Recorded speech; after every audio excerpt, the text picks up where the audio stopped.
Now, with £150 million looming over their heads in debt and a very underdeveloped youth team, Valencia seems like it could be a very tricky challenge for a rebuild. Let's try this one.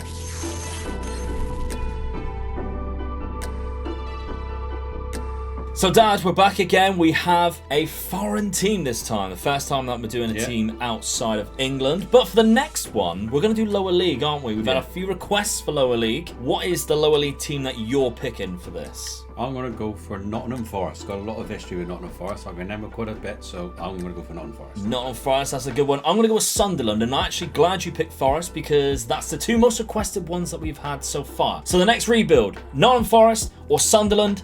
Let us know down in the comments. So, Valencia. Obviously, I always simulate one season at the start. And the reason for that, by the way, in case anybody knows, is because then I don't know all the prices for all the players. As soon as you simulate a season, then everything is just kind of random. People become unhappy due to performances, etc., etc. So it randomizes it. Now, I'm actually quite surprised because Valencia finished in 4th place. Well, so we got Europe space already. So we got Champions League football, which makes it very difficult. Now, this is the most recent downloaded update that I could find. So, for instance, Sergio Aguero is at Barcelona. So we've got a very tricky Barcelona team here who have managed to win the league, and we finish in 4th place. So it's all about capitalizing on the European spots and building from that. It gives us a little bit more of a challenge though.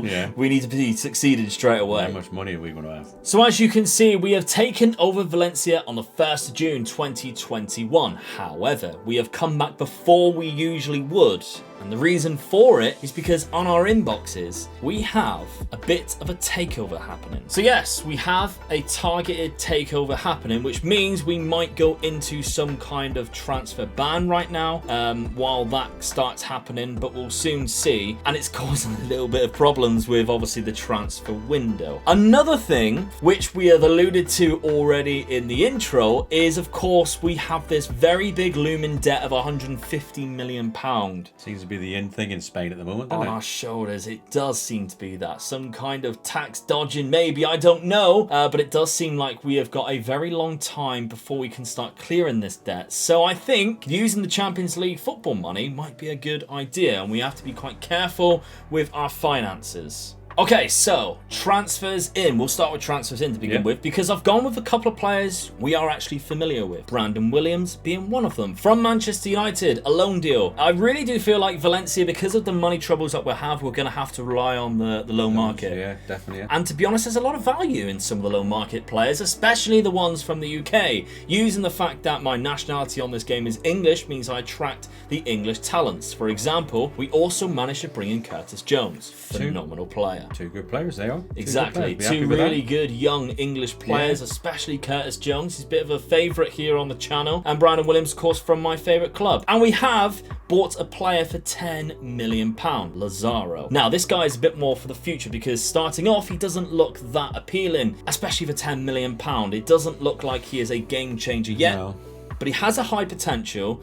He has the ability to change games later on once he reaches that potential. So I think it's a bit of a gamble, but I'm willing to make that gamble. Squad player? Squad player for now, absolutely. Yeah. The best thing about Valencia team as well. Brazilian as well? Brazilian. We like Brazilians on this channel, don't we? Especially in these rebuilds. The best part about this team is the youngsters. I've also loaned one more, and we will take a look at him, Tanguy Nianzou. Now, this little Frenchman, I say little, he's actually 6'2", he's a bit of a beast. He is 19 again from Bayern Munich, one a very good centre-back on this game. We're loaning him in for a 2-year deal, I think it is. But yes, I mentioned the youngsters on this game. We have a lot of players in the first team, for example, who are 18 years of age. One of them being Yunus Musa. He is an American player who can play across the midfield. He's one of our better players as well. So I think using the youth team is definitely the best way to go because of obviously the money troubles. We're going to be struggling to buy players, to make big signings, especially early on with this big looming debt on our heads. Another guy. We've got to use our reputation as well and get these boys in for us, haven't we? Exactly. Play for us. Try and get a couple of cheap ones in, maybe. Another guy, Lee Kang-in, a South Korean player. A lot of people are talking about him. He's been good on Football Manager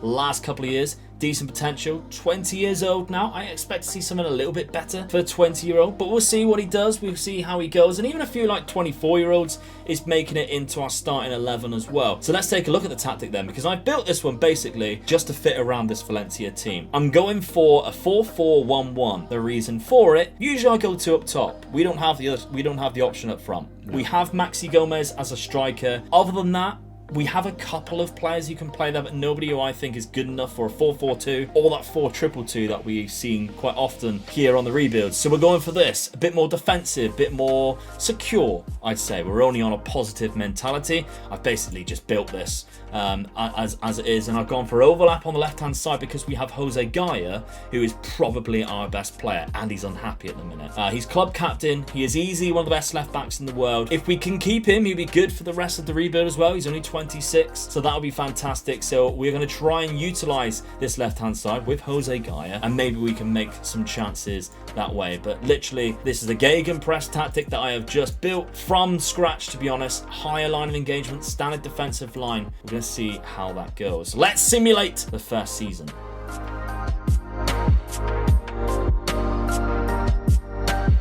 And so, the end of the first season, we made an improvement. I heard. We made an improvement. Happy with that. So yeah, I'm actually quite pleased with that, to be honest. I mean, we're nowhere near top, but... Still a long way beyond the top 2, really, isn't it? But... yeah. But the good thing is, somehow Atletico Madrid absolutely crapped themselves this year because they finished in 17th place. However, we finished 10 points above Villarreal in 4th. So we've done a really good... Yeah. We just wanted... It must have been such a lonely season for Valencia, I feel like, because it seems like we had a bit of a up and down season where we were very inconsistent, especially towards the end there. Couple of wins, couple of losses, and a draw. 75 points, 9 behind Barcelona. Real Madrid winning it there with 91 points. Solid all-round season. If we do take a look at the profile, Jose Gaya, highest average rating, most assists. Utilising the left-hand side absolutely definitely worked. Good tactic then, yeah. So I'm pleased with that. Also got the most man of the matches by a country mile. Like, if you think about the players that are in this league, the fact that we're doing that is quite amazing. Goals is a bit weird though. Never heard of either of those 3, and they're the top scorers of the league. So our man is not actually there. Other competitions though, of course, we are in the Champions League. Yeah. How do we do? Quarterfinals. Knocked out, of course, by Real Madrid as well, who won the league. If we do take a look at the winners, Manchester United beating Liverpool penalties.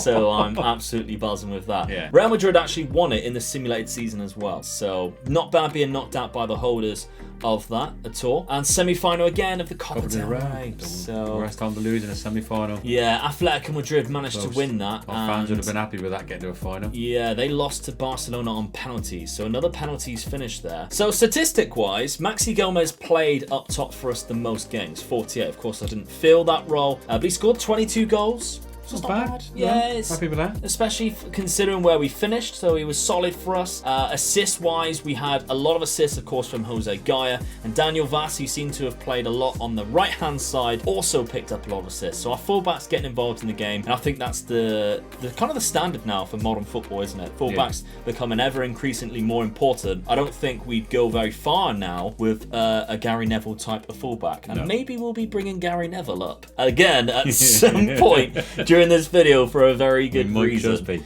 But overall, first season, not bad. Let's take a look at the start of the second season. So before we start the second season and we look at the second season transfers, so let's take a look at some finances, because of course this is it's a bit different on this version of the rebuild. We have a healthy balance of £103 million. However, we do take a look at the debts. It's come down a lot. It is a lot, yeah. We've done well. Because of that transfer, because of that Champions League money, and we got it again this season, so that'll help us out again. Exactly. So transfer budget-wise, we've got about £3 million left. I have made some transfers. It's been difficult, to say the least, and on the outs as well, it's hard to get any money for the players going out. We've made a couple of signings early on in the transfer window, so of course, we've got Nianzi for another season. We have signed Andre Onana. Now, this guy played in Spain growing up because he came through the Barcelona Youth Academy. He's one of the best goalkeepers on the game, especially a very young goalkeeper as well. We got him on a free transfer because he leaves Ajax. Now the reason why is because he's had a 2-year ban for missing a drugs test in real life. So we can see he only played the back end of the season in the Eredivisie, and he only played the start of the season there in the 1920 season before he got his ban. So 2 seasons he's had out, and we managed to pick him up on a free transfer. So that's really good. At the end of the season, he was still there available. Nobody had gone in for him. I think he's a fantastic goalkeeper as well. Now, of course, those type of things don't really happen in Football Manager, so I don't think we have to worry about it. We can just crack on and use him to his strengths. We signed another Brazilian from the Brazilian league, Matias Enrique. I think we signed him on a rebuild before. We just never really used him. This time, I think we will use him a lot more. A really good, solid, deep line playmaker, just a good passer of the ball, very creative player, which I think we were missing in that team good first so touch far. by the looks of it as well, Really good. So I'm actually quite happy with this little signing, and it didn't really leave us with hardly any money left after spending, £9.5 million on a free transfer. So that's all right. It is what it is for now. Let's take a look at the tactic then and see how we're lining up, because we're sticking with what we had before. And we're kind of dropping Lee Kang in completely for an unregistered spot, because bringing in Matias Enrique meant we filled the 3 foreign limit. We've got Lazaro, we've got Matias Enrique, and I do believe another one of these players has that foreign limit. So Lee Kang-in actually misses out. I've tried loaning him out. It didn't work. We'll have to think about it next season, to be honest. But this is how we're lining up anyway. I think it'd be stupid to change the tactic. We haven't really increased the quality of the team that much. So going at something more riskier, I think, would be a bad decision. Definitely, So this is how we are going to look going into the second season. But before we simulate that second season, Dad, Valencia, what do you have for us? Well, I haven't got a lot of history on Valencia and memories as it is, because my time, there was with the television and all that, they never used to show the Spanish league. So you'd only know about the Spanish league for what you read in the papers. Or you see in the European games. Yeah, that's right, So, I mean, I could say as a town, what are they well known for? They're well known for oranges. Sweet oranges. That's why their away kit is orange. History-wise and football-wise, I can only remember them playing against Leeds in the semi-final of the Champions League. It was the Champions League by then. Yeah. That's the only game I can remember watching Valencia play. But the only thing I can remember from that game is a famous fan. Okay. Right? And I'm going to say his name. I've got to read it, because just in case I get it wrong, it's Manolo El Del Bomo. Okay. Or Manolo the Bass Drummer. Okay. Right? He lives in a pub right outside the Valencia Stadium. Okay. And apparently it's a bit of a museum now, Valencia, right? But we all know him, if you can think of the Spanish fans, the drummer at every World Cup game that Spain playing, he was the drummer with the number 12 shirt on. Right, okay. And he didn't miss a game for, I think it was a Spanish game, for about 13 years. Always there. Okay, so especially with how well Spain have done in recent tournaments. That's right, So if you can remember this old fella with the big massive drum. That's him. Don't you think it's funny, by the way, going slightly off topic, when you remember other international fans like that? Do you remember the Brazilian guy with the mustache, and he always used to carry the World Cup? That's right, He was always at the tournaments as well. What about I think it was a Colombian one who was dressed as a bird, and they used to lean him over the. Can you remember him as well? Yeah. So we've all got our own memories of certain things and that, but I can always remember him being at the Spanish games. Well, there you go. Yeah. I mean, I from my little bits of Valencia, I always remember the very start of the 2000s, of course, like we mentioned with that Leeds semi-final, just because it was Rafa Benitez's team that actually went and won the league, which I think at the time was quite surprising, to be honest, with the team he had. And also they've always been linked with comics because of the bat symbol. And DC Comics and Valencia have always had arguments about the bat symbol, which I always think is a bit weird, because they were never going to cross the roads. They've got that history-wise goes further back than what the comics do. I think it's back in history. When I looked it up, it was something like 1250. That the town of Valencia. The town of Valencia was taken over by Moors, I think they were called. Right. And the leader came back into the town to try and take it over. And as on his flag, as he was coming into the town, a bat landed on his flag. Right. And then he went into the town and he won the town back again. Right. Okay. And hence he wanted the bat put onto the the badge, crest. the crest of Valencia. That's amazing. And that's where the bat comes from. So I think that was before the comics. Just. So, yeah, just 12.50. I'm still a big Batman fan though, so I'm team comics to be honest.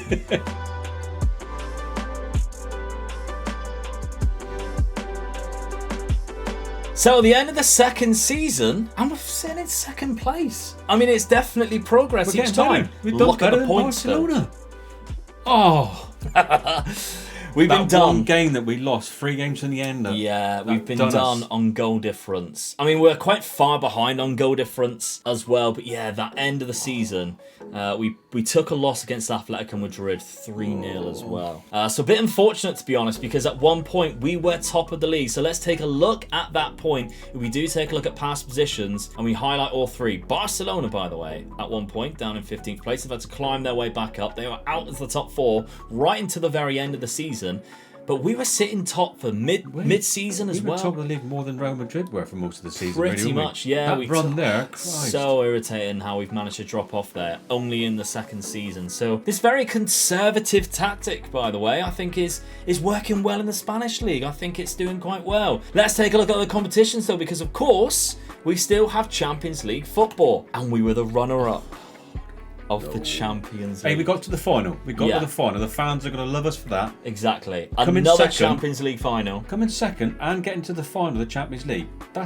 For me, that's good. That's huge for Valencia. But then we go and win the Copa del Rey. We won the Copa del Rey. 2-1 against Villarreal. So a very underwhelming final, I feel like, for Spaniards. But Valencia, we've managed to do it. That's the biggest cup I've ever seen in my life, though. Yeah. You know when Real Madrid dropped it off the bus? He did, yeah. It was so heavy. So heavy for Sergio Ramos. So that either shows that it's either heavy or he does not care about it. We'll let that for Sergio Ramos to decide. But anyway, yeah, so Valencia, we've won the Copa del Rey. That's not bad whatsoever, I feel like. That's a good season, I think. Great season, to be honest.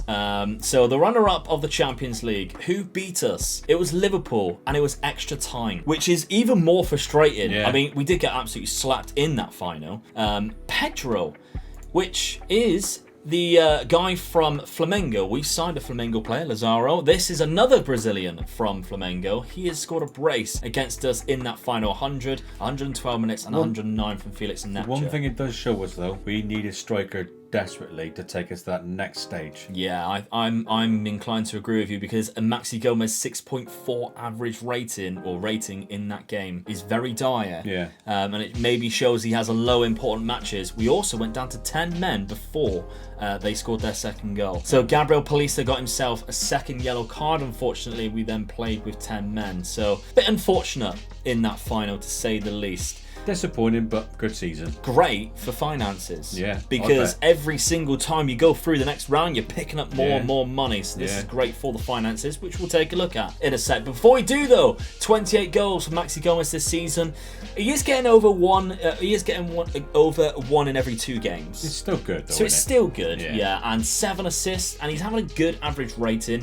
13 goals is coming from Carlos Soler, who is being wanted by every single team at the end of each season. And assist-wise, 26 assists from Jose Gaya. Left-hand side is just so deadly for us with that man. A 7.56 average rating, which I do believe would be the highest, and it is. We are losing, though, of course, Tanguy Nianzou. He is going back to Bayern Munich, unfortunately, at the end of his loan spell, and he has been fantastic for us. Great servant for the club. 2 seasons over a 7.2 average rating. He goes back to Bayern Munich, and I will try and get him back. Yeah. But I ain't promising anything. So, Dad, at this stage, we've been very unlucky. We've got to the Champions League final. We've won a cup. We've won the Copa del Rey, and we're just off the pace in the league. Very unfortunate, of course. Okay, I'm going to ask you 2 questions now. If there was one big signing in the world, you've mentioned a striker, who would you try and bring in for Valencia right now to take us to that next level? Well, we definitely need a striker, so you've got to be looking at Harry Kane, Lukaku, or even the Dortmund player. Erling Haaland. I mean, him, I would go all out for him. Yeah. He looks, from what I've seen him on the telly, and he looks so good, so strong. There isn't really a weakness he has, is it? He's fast, he's strong, he's both-footed. You know, if we could afford to buy him, I would say to my board of directors, That's what I want. Don't spend any more money on anybody else. We've got a team. We're all right here. That's what we need for the next step. Yeah. That's what I would go for. Yeah, I mean, that's fair to say. And of course, we are losing Tanguy Nianzou. So centre-back wise, we might have to do something about that. However, there is a guy that we're going to speak about who I've been loaning out each season because I know he's good, potential-wise, and we'll get back to that. Finances, we're not looking too bad now. £95 million. Debts and loan is £35 million. So the debt is looking good now. Yeah. So my second question to you would be, if you had a good amount of transfer budget, let's say, just an example, the Valencia board gave you £100 million right now, and you had two options to make one big signing or to make, say, 5 £20 million signings. Those are the only two options you had. What would you go for right now with this team? Because you know for a fact we've got a youngster coming through at centre-back, but we are losing a main centre-back. We're not quite there yet. We need a striker, though. What would you say? I would still go for the striker. Yeah, and you go balls out, £100 million on getting a big man in. I would try and see what we could get for free or on loan, as in central defender. Try the young buy in there. I would go out for the striker still. Okay, well, I never showed Dad anything before. This is always a reaction for Dad. And it's quite weird, your answers for this. Because let's take a look at our transfer history. We have brought in a few players. You can see a Dortmund name there. Yeah. I bet you were like, oh. I did then for a second, yeah. Yeah, well, you were right to do so. We brought him in. We brought him in. It's very weird how you said that and you actually named Erling Haaland. I went all out to bring in Erling Haaland. £79 million is what he cost me. It's cheap. They just give them to us, didn't they? Yeah. Basically, I played around with a few of the additional clauses. So if we do succeed, I think we're giving them a lot of money. So the debt that we're clearing, we're probably going to put ourselves back in it. But for the here and now, we have Erling Haaland in the team. He's done quite well in a few seasons. Yeah, above 20 in 30 games only for Borussia Dortmund. And of course, everybody knows he's just an absolute monster. He's 6'4". He has physicals which just make you just feel sick as a defender. Finishing up. 19. Unbelievable player, and especially he's off the ball, 19. Yeah. He's so composed. He's the perfect striker, and he's going to be just absolutely deadly for us if we can supply him with some goods. So I've been trying to do it with the least amount of money as we possibly can to do just that. We've got this other guy that we've brought in. This is a backup goalkeeper, a very good backup goalkeeper. For 18 years of age, the fact that we're signing a Colombian goalkeeper who's this good for 600k is not bad at all, to be honest. So that's great. On the outs, last season we didn't get a lot in. £7 million on the outs. We really are struggling to sell anybody for any money. They know we need any money that we can get out of. So we've also lost a couple of players as well.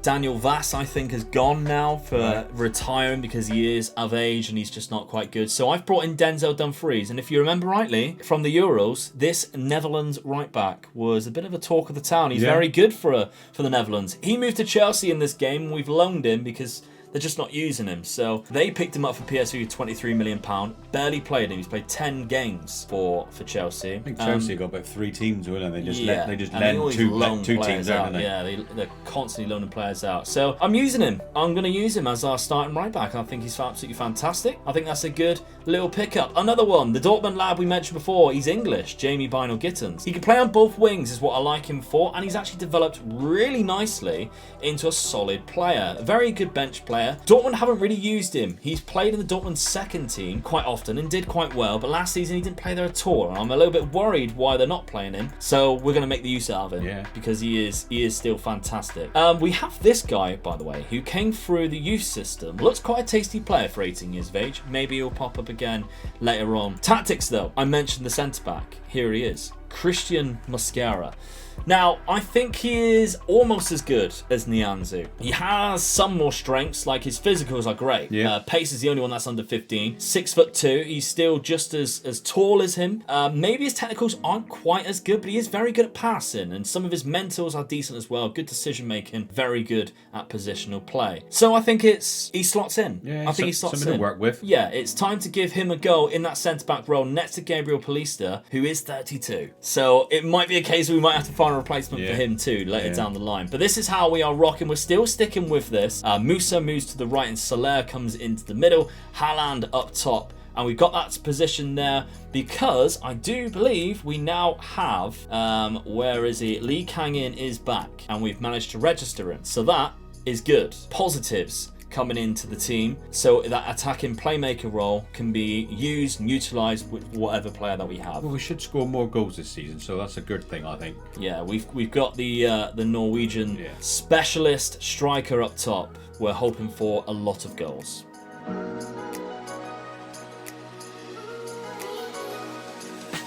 So yes, 2 points off. I mean, we lost by goal difference last season. 2 points off this season. How bad is that? Yeah, dropped 4 points. Eibar and Real Sociedad. It makes me feel sick. Makes me feel sick because that was in our hands. And we'll take a look again at the past positions. We dominate the whole season.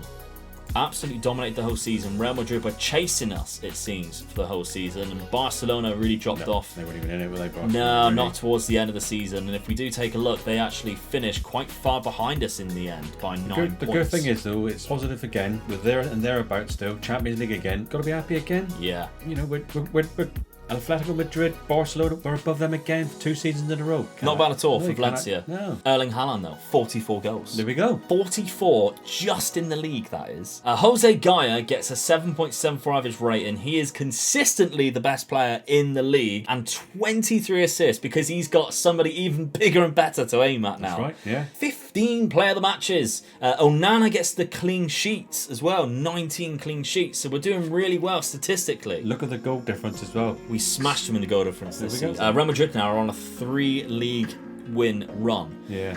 Competitions though. Come on. Unfortunately, it was not a good year for us. No. Champions League, we're not in the first round by Juve, Copa del Rey, the 5th round by Atletico Madrid. So let's take a look at the Copa del Rey. That was won by Real Madrid, so they got the double there. Beating Sporting Gijon in the final, so a nice easy win for them in the final. Champions League is still to be played by Internacional and Arsenal, so no Spanish clubs available in the final there. So, not bad. Let's have a look at the squad then, and let's have a look, a bit deep dive, because Erling Haaland actually scored more goals than games in the whole season. 55 in 51. He was worth every penny we paid for him. Exactly. His value is already £83 million higher than what it was. He only got 2 assists though.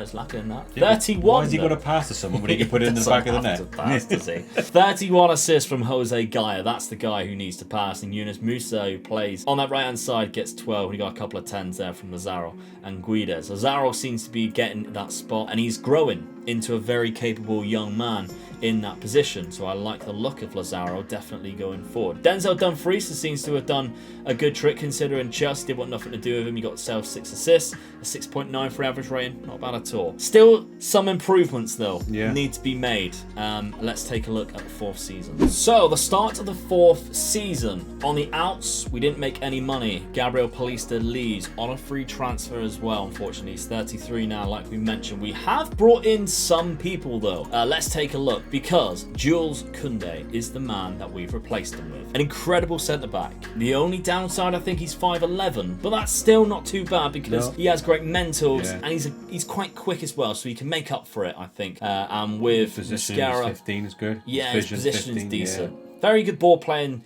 defender. Mascara next to him as well. 2 youngsters at the back. We also have brought in a right back because, of course, we lose Denzel Dumfries. Now, Mert Mulder was a bargain. He was in this last year of his deal. A Turkish right back. We've picked him up for £15 million and he's one of the best in Europe, I'd say. He's solid. I like him a lot. So that's who we have brought in, as well as a Frankfurt player on a free transfer. Bit of a squad player, box-to-box midfielder, Djibril Sow. Media described him as world class. I don't know about that. Yeah. He's good though, very good physicals, and he's 6 foot as well. A bit of a towering man. So I quite like the look of him, to be fair. Yeah, good having the squad. Finances. We have £63 million left in the bank. Debts and loans, 48 million. So it doesn't really seem to have gone down a lot since the last time we've looked at this, but it's still it's a lot better than where we were. We had a short run in the Champions League as well, didn't we? Yeah, that's true. Yeah, the Champions League was not in our favour. And we'll take a look at the tactic because it's looking very similar to what it is before. Koundé joins Mascara at centre-back. We're bringing Lee Kang-in on the left now. I just think he's developing quite nicely. He's left-footed. Maybe we'll try him there instead of Gonzalo Guedes, and maybe use Gonzalo Guedes as a backup more than that. Lazaro cements his spot then in that attacking playmaker in behind Erling Haaland. I think that'll be good. Yeah, I agree. I'm looking forward to this season going forward. Yeah. But, Dad, Valencia, do you have your favourite people, players, managers? What have you got for us? Well, favourite player, there's only one I can remember, David Villa. Yeah, he's one of my favourites as well. He goes back, hell of a striker. And they sold him to Barcelona in 2010 for 40 million euros. Back then, that's quite a lot of money. It was, yeah. But what a player. Yeah, what would you reckon he'd be worth in this day and age? 100 million got to be, because he was so good. Yeah, he was so good. So good. I liked him. I can't touch of any other players, because I went through the list of players, didn't recognise any of them really. So I thought I'll go on to the managers. I recognise quite a few of the managers. And we've talked about a couple already. Yeah. Ronald Koeman was one of their managers. Now Barcelona manager. Yeah. Claudio Ranieri. That's the one you said. Premier League winner with Leicester. Yeah. And Rafa Benitez. Of course, yeah. And he won the league. Yeah. He won 2 LaLigas. Yeah. And he also won a European League as well. Yeah. Well, the Europa League, sorry. Yeah. But then we're going to touch on the 2 famous brothers who took over. And who was it? Of course, it was the Nevilles. Gary Neville and Phil Neville. Yeah. Gary Neville obviously was the manager. Phil Neville went over to give him a hand. Wasn't very long. 4 months. God, it's awful, wasn't it? 4 months they were there so for. Bad, yeah. And I've written down their actual record. 4 months in charge, which was posted the lowest win percentage of any Valencia boss. It was 16 games in the league, and they won 3, drew 5, and lost 8. So you can understand. So you can understand why the chairman decided to get rid of them. Yeah. But this is where another funny thing comes in with this as well. Okay. This chairman, the gentleman called Peter Lim, I think it's called. He's a Singapore businessman. Okay. Guess what? What? He owns 50% of another team that me and you know quite well. Oh, do you know what? As soon as you said the name Peter Lim, I thought, oh, who is that again? I don't know. I can't. No, tell me. He owns 50% of Salford City. Salford, of course he does. It's weird. It's linked with Gary Neville. Gary Neville. It's the Gary Neville, the other guys, isn't it? Yeah, the class of '92 guys. Class of '92. That's the ones. Yeah. So I wonder why he took Phil Neville and Gary Neville as manager. Yeah. Because he was already in business with them. Bit juicy, that, isn't it? Yeah, of course he was. Yeah. But yeah, that's quite weird, isn't it? Yeah. And do you know who resigned, or who did he sack for Phil Neville to take over? Ranieri? Is it Ranieri? No. Spurs manager Santos. Really? Yeah, they sacked him. I didn't know he was the manager. Yeah. Bloody hell. So he's been around the block a bit as well, hasn't he? Yeah, so he's done quite well, really. So yeah, that's about all I can sort of say. Big up about Barcelona. I mean, we've talked about a bit of their history and all that. Valencia, sorry. A bit of their history and all that. So yeah, I thought I'd touch on the managers because we knew the managers a bit better. Yeah. They were a bit more, and that Peter Lim to us really. A little bit of a link because we liked the documentary about it, didn't we? We found that very interesting about the Salford City story. So. Yeah, no one's ever watched that documentary. Go on YouTube and try and find it. It's really good, isn't it? Yeah, I agree. Right, well, let's take a look at how we did at the end of the 4th season. Yeah.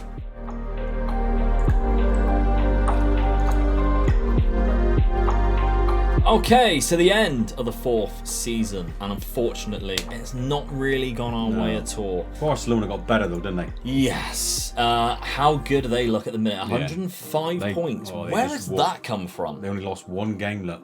1 game they lost all season to Real Madrid as well in the El Clasico. How many games we lost? A lot. 10 in total. 76 points. I mean, we still get 3rd for Valencia. That's fantastic still. Yeah. Finishing above Atletico Madrid is not bad at all. We didn't score a lot of goals, mate. We didn't. We only got 28 there for Erling Haaland. Yeah, I wonder what happened and there. Look at the big man who got more. Romelu Lukaku is at Barcelona. That's where they went, isn't it? We also don't have the highest average rating in Jose Gaya, whereas that dropped off because he's not on there too. Look who also is in a Barcelona kit.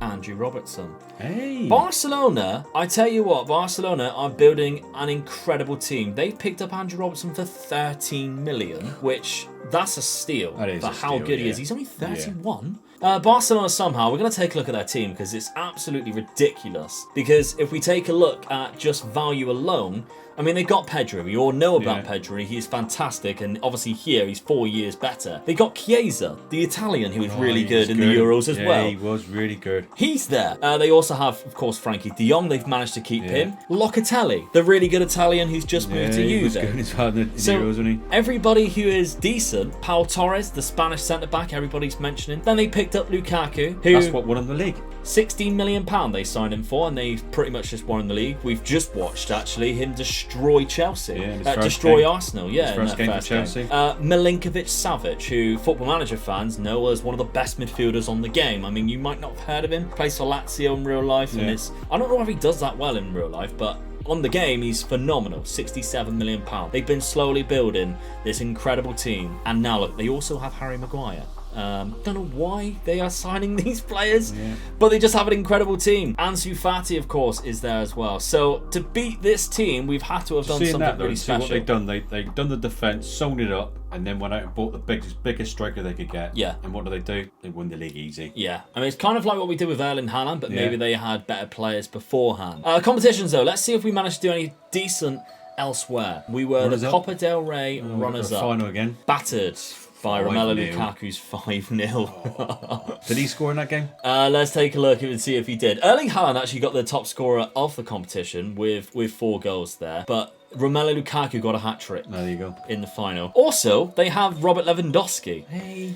So, yeah, I mean, he's very slow now. So he's 36. At this present moment in time, that's the 2 best strikers in the world. They've got. Yeah. All right, he's pretty much. And we've got the third in Erling Haaland. Yeah. So, I mean, quite remarkable. And they have got Gavi as well. He's a youngster on this game, 20 years of age, who scored against us. So we got battered in the final, it's fair to say. Lukaku scoring 2 goals just in 10 minutes. Yeah. But there we go. Champions League, though. We got to the semi-final. Oh, that's good. Atletico Madrid knocked for the money side of the semi-final, and Dortmund beat them in extra time. So despite Dortmund losing the likes of Erling Haaland, they went on and won a Champions League before we did. So, yeah, bit of a weird season, to be honest. Goals-wise, Erling Haaland, even though we are saying he had kind of a bad season, he still scored 51 in 57. It's quite remarkable, really. But I feel like we need somebody to help him. Yeah.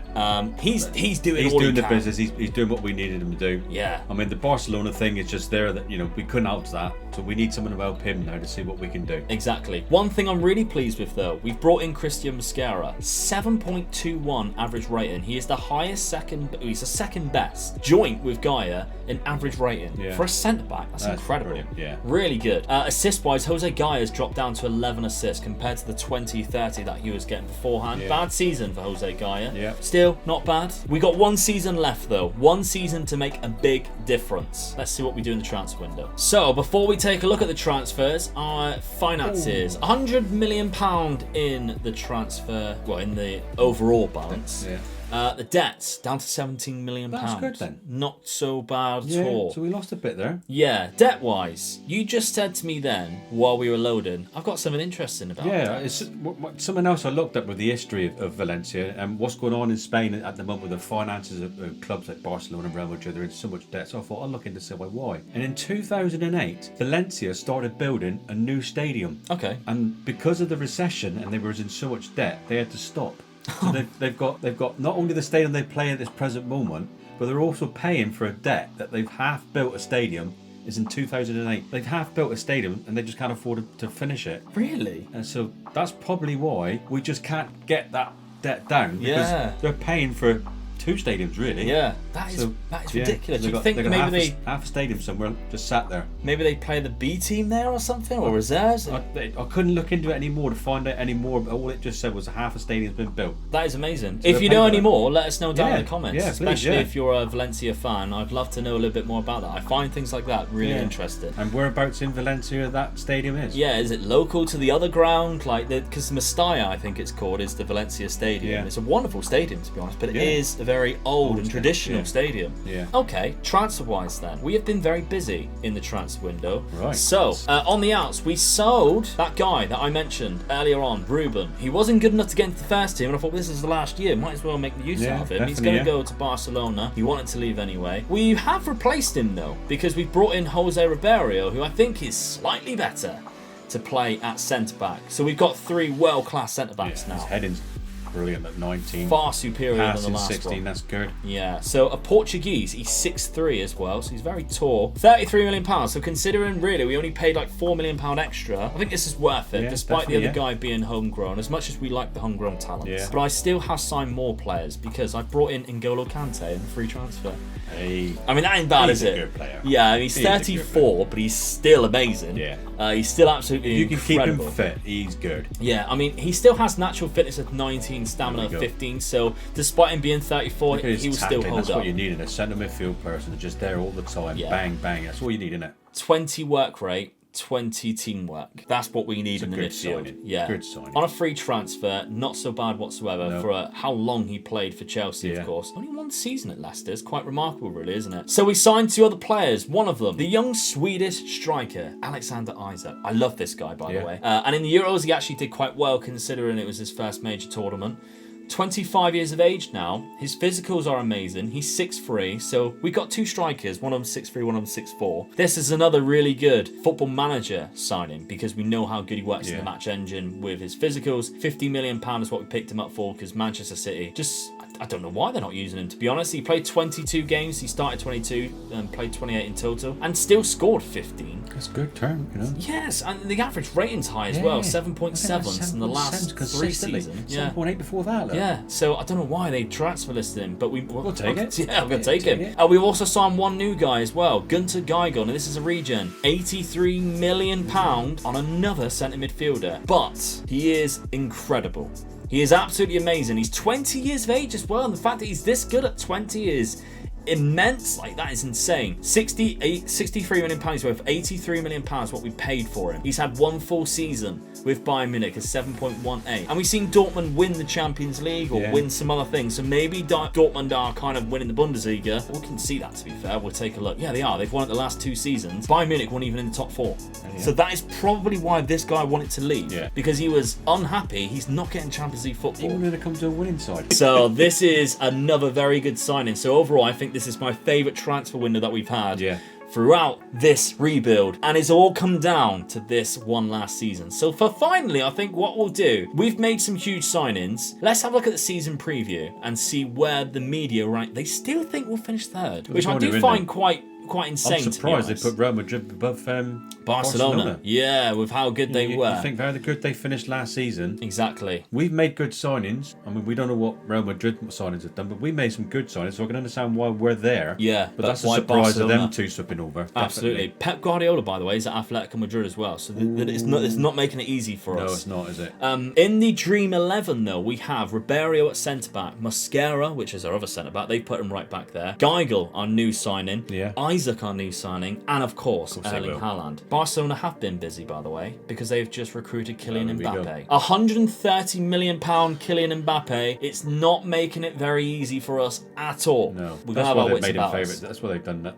Well, no, Real Madrid are favourites. Yeah, sorry. It's so weird. It's so strange and bizarre how it's happened. See, Barcelona would be my favourites. Yeah, and me too, especially after the dominating season that they've had. So tactically, I have decided to change it. I've gone for the Fiorentina 4-4-2. It's slightly different to the other tactic that I had for the 4-2-2 because I kind of like this more secure wingers. I think we've got to be careful. We're solid in the middle. Yeah. I mean, Kante just running around. Kante and the young boy there. The young boy's going to be his engine room and he's running around. Exactly. Because Kante, yes, he's got great stamina and fitness, but he is 34. We've got to be careful with those declining stuff. So we're making him play as a deep line playmaker because they could also be quite good defensively. We have our 2 really good fullbacks. We've got 3 really good centre-backs now, so we're leaving that free for the assistant manager to pick. And of course, we've got our 2 deadly hitmen up top. We have got Isak, who is right-footed, and we have got Erling Haaland, who is left-footed, and we're sticking them both up top in their favourite sides, both in advanced forwards, and it's just going to be a case of, I bet you can't score more than he can this season.